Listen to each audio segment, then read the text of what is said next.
ใส่ชาม เสียงหัวเราะดังกลิ่นอาหารลอยมาอบอุ่นในครัวเหมือนบ้านในนิทานครัวอุ่นรักที่เราทำด้วยใจทุกเมนูที่ใส่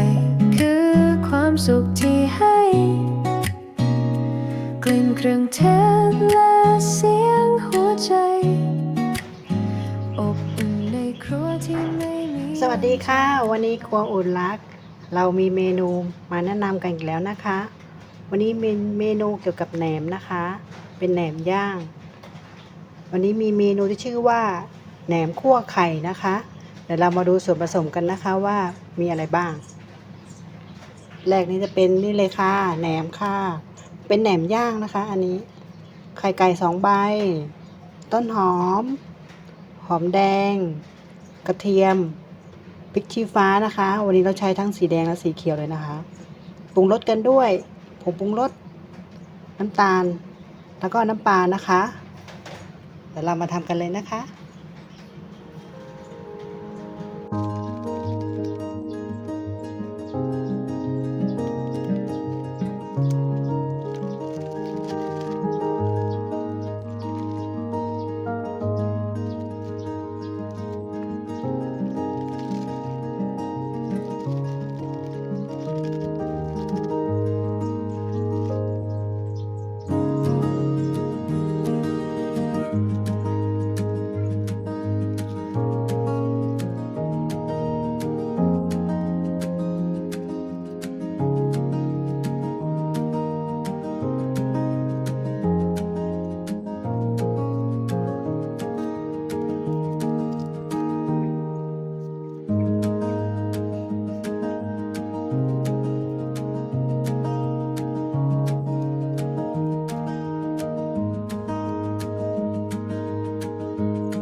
ฝากกดไลค์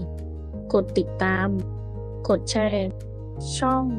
ครัวอุ่นรักด้วยนะคะ ขอบคุณค่ะ